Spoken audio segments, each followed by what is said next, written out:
Capítulo 35. El ecumenismo.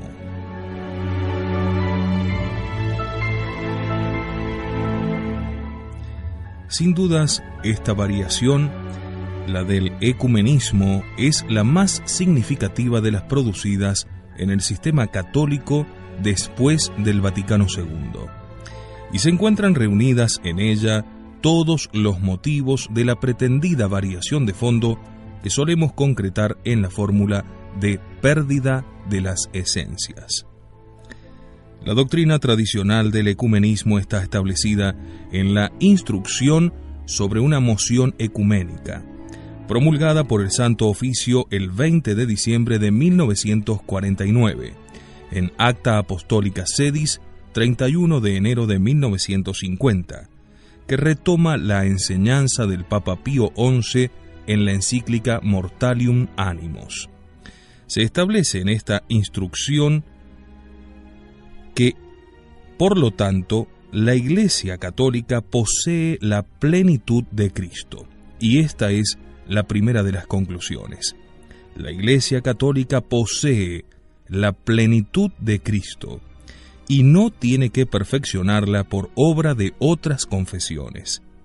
Segundo, no se debe perseguir la unión por medio de una progresiva asimilación de las diversas confesiones de fe, ni mediante una acomodación del dogma católico a otro dogma.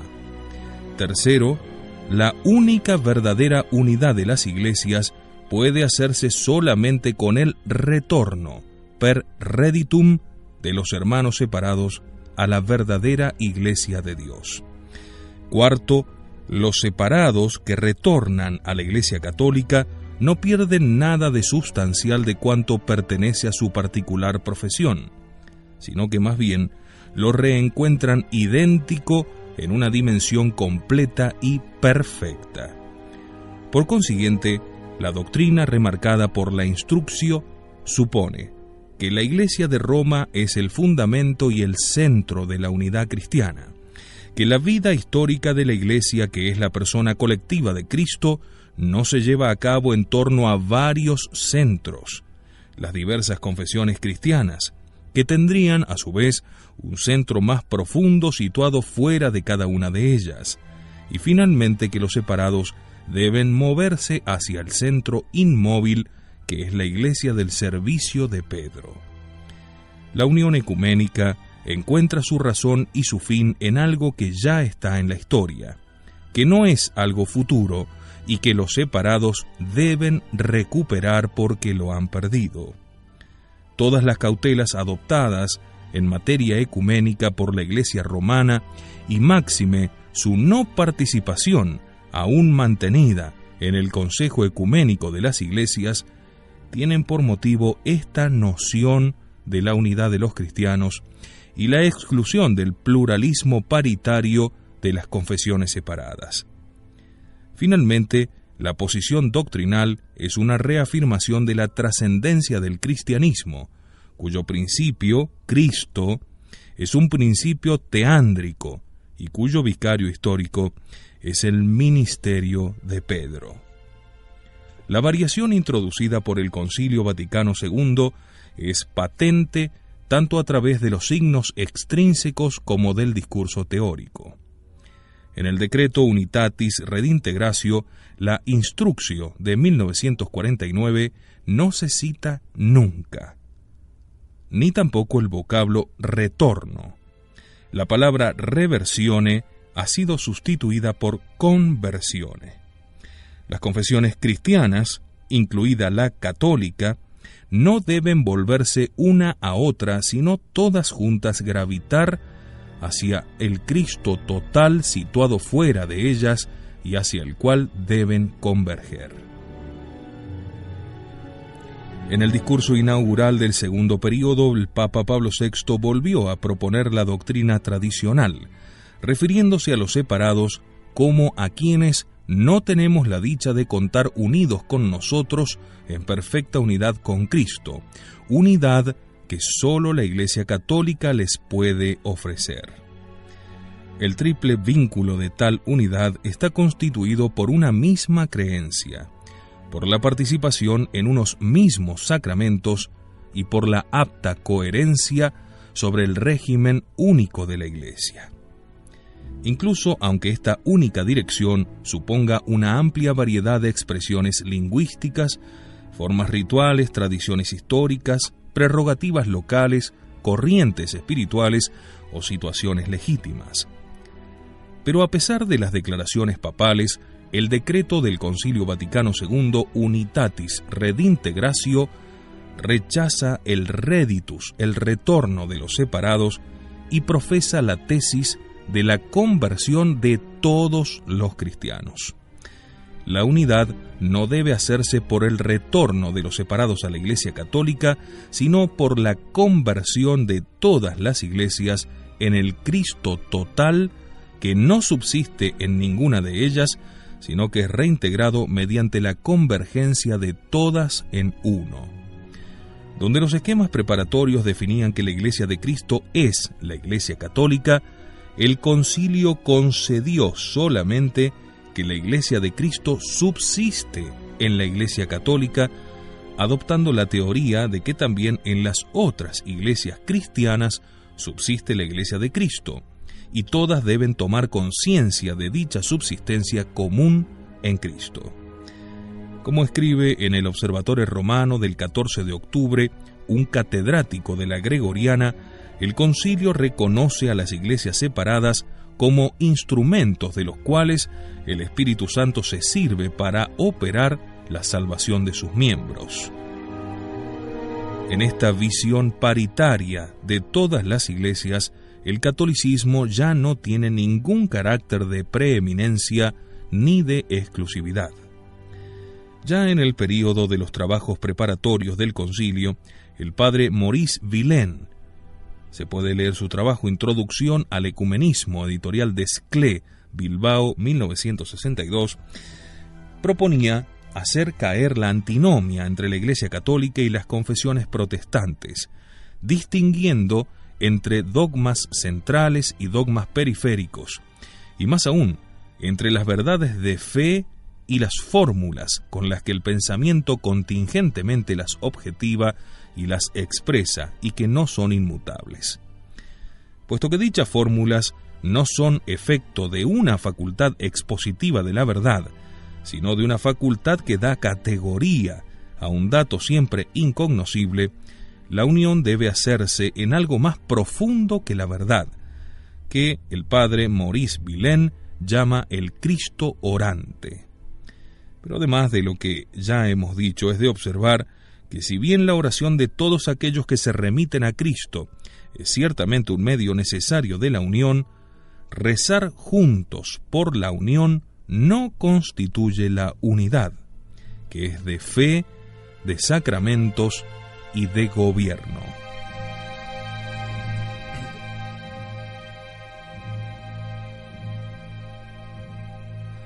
El cardenal Vea retoma una concepción análoga del ecumenismo en Civiltà Católica, enero de 1961, así como en conferencias y entrevistas, por ejemplo en Corriere del Ticino, 10 de marzo de 1971. El cardenal Vea declaró que el movimiento no es de retorno de los separados a la Iglesia romana, y siguiendo la sentencia común, aseguró que los protestantes no están separados del todo, ya que han recibido el carácter del bautismo. Sin embargo, citando la Mystici Corporis del Papa Pío XII, según la cual están ordenados al cuerpo místico, llegaba a asegurar que pertenecen a él, y por tanto se encuentran en una situación de salvación que no es distinta a la de los católicos. Para conocer más de las declaraciones del cardenal Vea, el modernista, se puede leer el Observatore Romano, 27 de abril de 1962. La causa de la unión es reconducida por él a explicitación de una unidad ya virtualmente presente, de la cual simplemente se trata de tomar conciencia. Esta unidad es solamente virtual incluso en la Iglesia Católica, la cual no debe tomar conciencia de sí misma, sino de esa más profunda realidad del Cristo total, que es la síntesis de los dispersos miembros de la cristiandad. Por tanto, no se trata de una reversión de unos hacia otros, sino de una conversión de todos hacia el centro, que es el Cristo profundo. La sustitución por el término conversión de todos, de aquel que decía reversión de los separados, es de gran importancia en el Decreto Unitatis Redintegratio 6, donde se enseña una perpetua reforma de la Iglesia. Pero el término tiene un sentido incierto. En primer lugar, si no se es indulgente con el movilismo, se debe decir que existe un estatus del cristiano dentro del cual se desarrolla su personal perfeccionamiento religioso y del que no debe salir para convertirse a otro estado. En segundo lugar, la conversión, el continuo movimiento perfectivo del cristiano, es necesaria en sí misma incluso para la obra de la reunificación de la Iglesia, pero no constituye su esencia, siendo un momento del destino personal.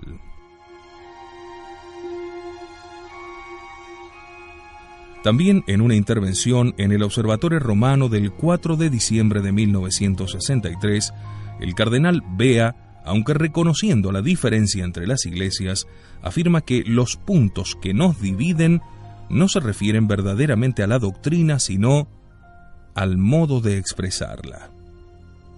Puesto que todas las confesiones suponen una idéntica verdad subyacente a todas, como si la Iglesia se hubiese engañado durante siglos y el error fuese simplemente un equívoco.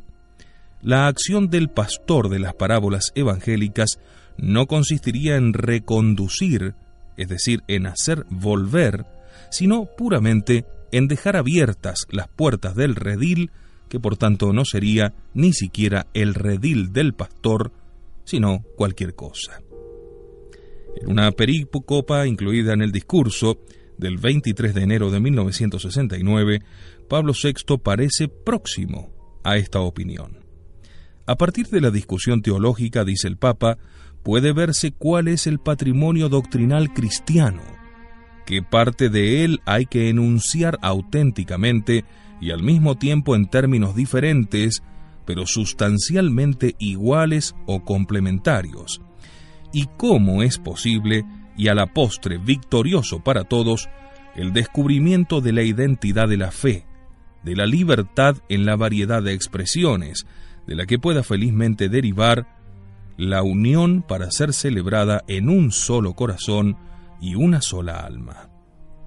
Se desprende de este pasaje de Pablo VI que la unidad preexiste ubicue, y debe tomarse conciencia de ella ubicue, y que la verdad no se encuentra abandonando el error, sino profundizando su sustancia. Idéntica es la posición de Juan Pablo II. En el discurso al Sacro Colegio 23 de diciembre de 1982, con ocasión de la sexta asamblea del Consejo Ecuménico de las Iglesias, dice el Papa: celebrando la redención, vamos más allá de las incomprensiones y de las controversias contingentes, para reencontrarnos en el fondo común a nuestro ser de cristianos. En esa asamblea estaban representadas 304 confesiones que se llaman a sí mismas cristianas, las cuales, según Observatorio Romano 25 de julio de 1983, han expresado mediante el canto, la danza y la oración de diversos modos con los que se puede significar una conducta de relación con Dios.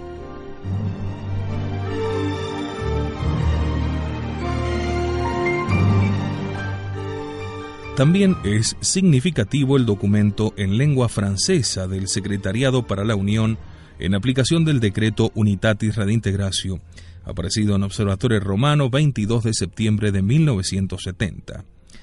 Se toma de Lumen Gentium 8 la fórmula tradicional.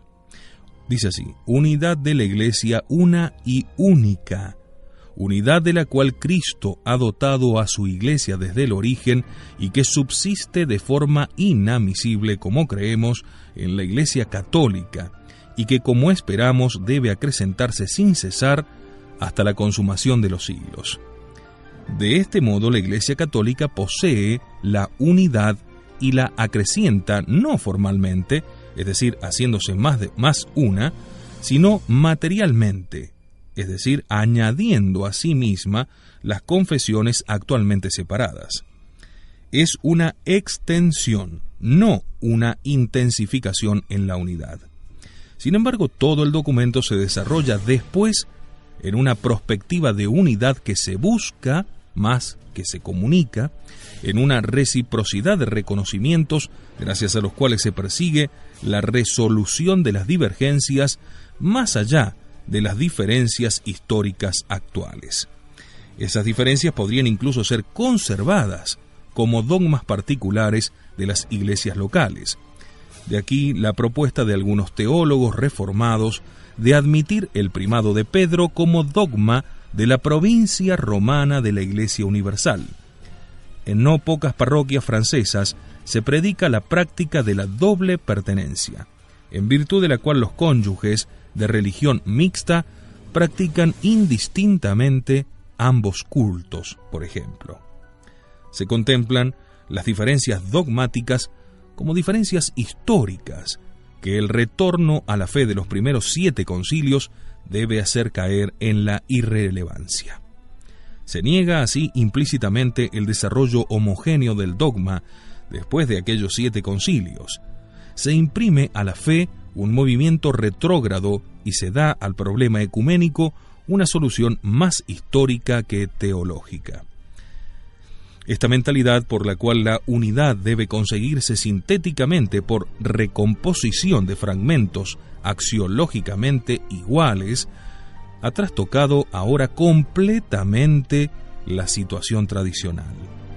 También el Papa Pablo VI habló en Observatore Romano 27 de enero de 1963 de la recomposición de los cristianos separados entre sí en la única Iglesia Católica Universal, es decir, orgánica y por tanto propiamente compuesta, pero solidaria en una única y unívoca fe. La apelación hecha en la congregación del concilio por el obispo de Estrasburgo para que se evitase toda expresión alusiva al retorno de los hermanos separados se convirtió en el axioma doctrinal y en la directriz práctica del movimiento ecuménico. La crítica del método del diálogo generalizado, desarrollada en los puntos anteriores, conviene en particular al diálogo ecuménico y a aquellos epígrafes que hablan del diálogo nos remitimos.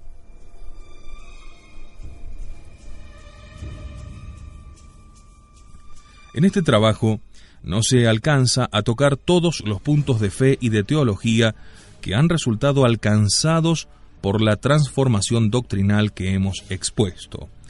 Conciernen a la doctrina de la salvación, a la teoría que distingue entre cuerpo y alma de la Iglesia, a la distancia entre fe y buena fe y al desarrollo del dogma. Sin embargo, conviene no dejar pasar del todo algunas consecuencias manifiestas de la nueva empresa ecuménica y sobre las que, sin embargo, no se suele hablar. Se abandona el principio del retorno de los separados, sustituido por el de la conversión de todos al Cristo total inmanente a todas las confesiones. El presidente del Consejo Conciliar holandés ha explicado así la posición de dicha Iglesia. La unidad de la Iglesia ya no significa el retorno a la Iglesia católica tal como ésta es hoy día, sino un acercamiento de todas las iglesias hacia lo que la Iglesia de Cristo debería ser. Esto lo dijo el presidente del Consejo Conciliar holandés, aparece en ISI 281, página 15, del 1 de febrero de 1967. Como profesa abiertamente el patriarca Atenágoras, no se trata en este movimiento de una aproximación de una iglesia hacia la otra, sino de una aproximación de todas las iglesias hacia el Cristo común. ISI 311, página 18, 1 de mayo de 1968. Si esta es la esencia del ecumenismo, la Iglesia Católica no puede ya atraer hacia sí, sino solo concurrir con las otras confesiones en la convergencia hacia un centro que está fuera de ella y de todas las demás. Monseñor Le Bourgeot, obispo de Autun, lo profesa abiertamente. Dice así: mientras que la unidad no se realice, ninguna iglesia puede pretender ser ella sola la única auténtica iglesia de Jesucristo. ISI 585, página 20, 15 de abril de 1983. El padre Charles Boyer, en Observatore Romano, 9 de enero de 1975, con un artículo que choca con la tendencia del diario en cuanto a la cuestión ecuménica y quedó sin resonancia alguna, revela las causas de tal recesión de conversiones y las reconoce en el abandono generalizado por el mundo de la visión teotrópica, y también en la sugestión potente de la civitas hominis, de la ciudad del hombre, sobre la presente generación, pero acusa de ello explícitamente a la acción ecuménica. Dice así el padre Charles Boyer: se pretende que todas las iglesias son iguales o casi, se condena el proselitismo y para huir de él se evita la crítica de los errores y una clara exposición de la verdad doctrinal. Se aconseja a las diferentes confesiones conservar su identidad, alegando una convergencia que se hará espontáneamente. Aunque el autor atenúe su censura, atribuyendo, con poca veracidad, dicha conducta especialmente a las confesiones separadas, realmente la argumentación invalida la sustancia del nuevo llamado ecumenismo católico. Las conversiones a la fe católica no pueden no caer desmesuradamente, si la conversión ya no es el paso del hombre de una cosa a otra totalmente diferente, ni un salto de vida o de muerte. Si con la conversión al catolicismo nada varía esencialmente, la conversión se hace irrelevante, y quien se ha convertido, por ejemplo, desde el protestantismo al catolicismo, puede sentirse ahora arrepentido por haberlo hecho. Al vivir en un país de mixta religión, he tenido oportunidad de recoger varias veces los sentimientos de protestantes convertidos que hoy se arrepienten de su decisión como si hubiera sido una cosa superficial y totalmente errada.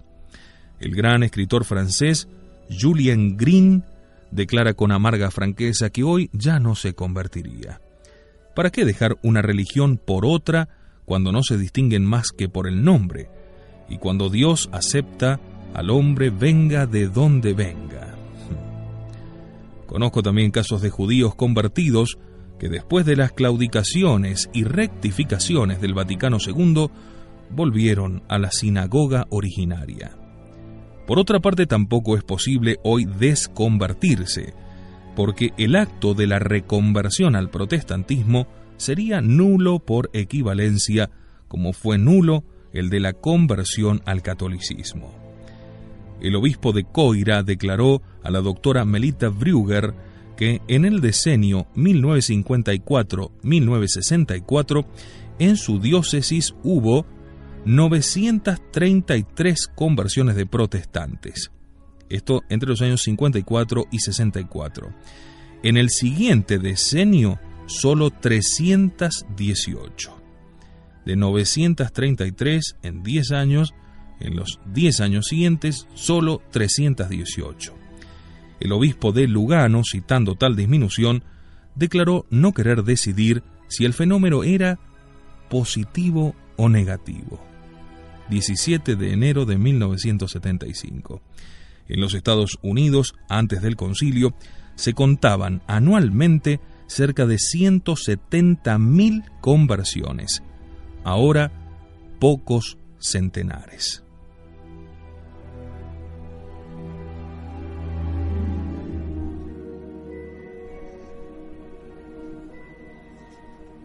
En tiempos se le concedió importancia a la conversión personal, y parecía un método disconforme con la espiritualidad de la metanoia que ésta se hiciese en masa y como fruto de negociaciones realizadas en el ámbito de la jerarquía.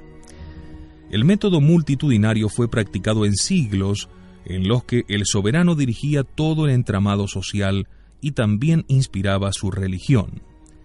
Gran parte de la cristianización de los bárbaros siguió a la conversión individual de sus reyes, que promovían después la evangelización de los pueblos.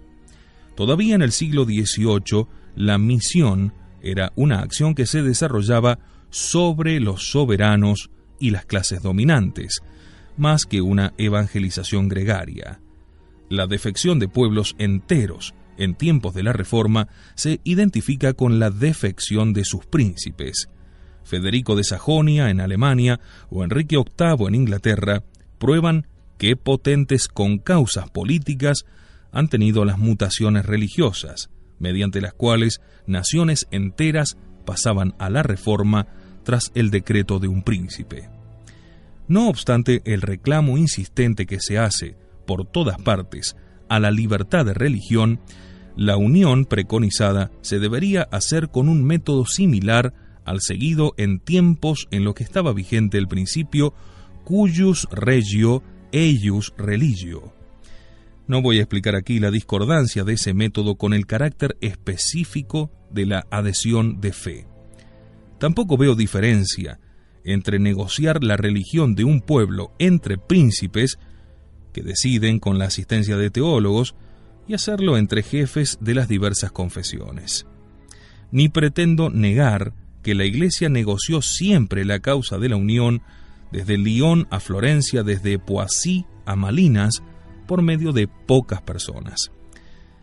Pero sobre este último punto debe observarse que el método autoritario, en el cual unos pocos deciden por todos, es plausible en el sistema católico, porque está fundado sobre la autoridad de la Iglesia, pero es incongruente en confesiones fundadas sobre el principio del espíritu privado y que rechazan todo ministerio jerárquico, no pudiendo decidir sobre puntos de fe sin una previa consulta a sus comunidades. Creer que se puede producir por la vía pragmática de la negociación la concordia entre posiciones doctrinales opuestas es propio de los espíritus pragmáticos y no de los filósofos o de los hombres de fe. Un bello y agradable precedente es el decreto de Aulo Gelio, hombre enérgico y, como se dice hoy, dinámico, convertido en procónsul en Grecia. Él estimó posible poner finalmente término a las controversias de los filósofos y los convocó en un congreso. Creía poder poner en orden en las ideas como lo ponía en la administración. Cicerón se ríe de él amablemente en su libro de Legibus. El congreso de Gelio tiene algo de ioculare, pero los concilios convocados en el curso de los siglos por la causa de la unión entre católicos y griegos, católicos y protestantes, o entre protestantes entre sí, fueron algo serio y de grandes consecuencias. Memorable en este género fue la unidad sancionada en el Ducado de Nassau en 1817 bajo el imperio de tal príncipe, unión singular en la cual cada una de las sectas mantenía su propia creencia, pero sin embargo todas entendían formar una única iglesia. Hay que confesar que la conversión de naciones enteras fue a veces el resultado de actos políticos, convenidos en negociaciones u ordenados directamente por decreto de autócratas. Los pueblos, coaccionados o condescendientes, le siguieron, o bien primero una cosa y luego otra. Un ejemplo muy reciente es el de la Iglesia Católica de Rumanía, separada de Roma y adherida a la fuerza por el gobierno soviético al Patriarcado de Moscú. No niego que la unión ecuménica exija un comienzo en el que concurran razones de género político, Pero no olvido tampoco que hay dos géneros de hombres: los aptos para manejar los negocios y los aptos para manejar las ideas. Y menos aún olvido que las ideas no se manejan como los negocios, y tratarlas de otra forma que con la lógica solo puede conducir a una unidad puramente verbal.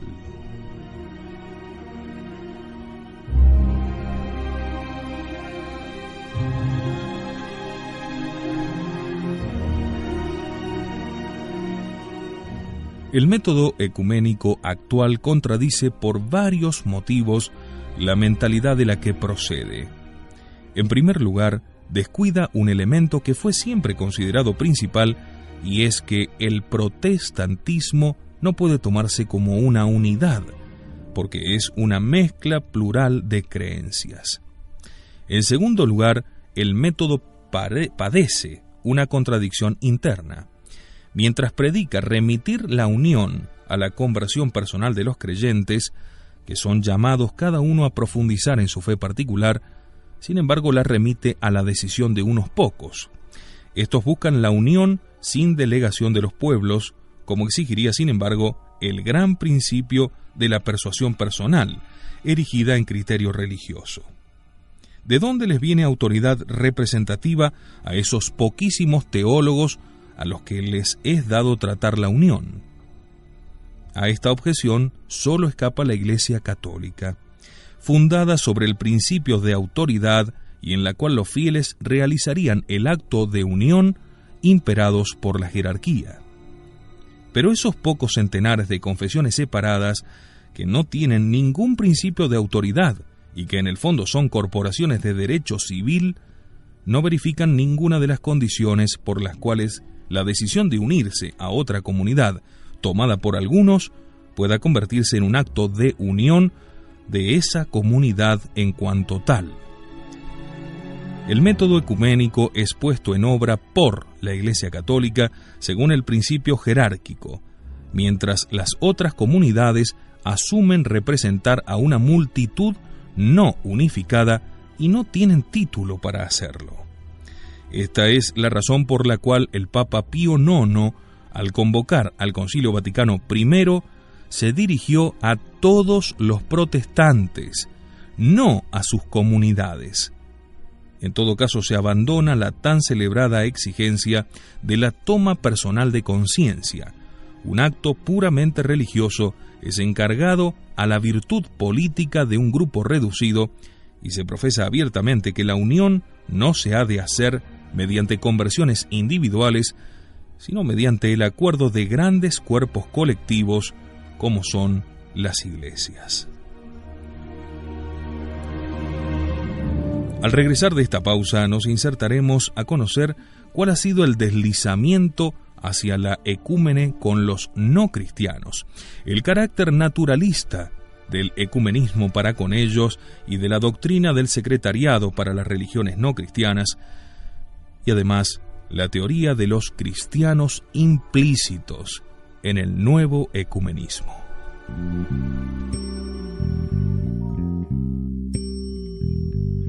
Ya seguimos con Iota 1.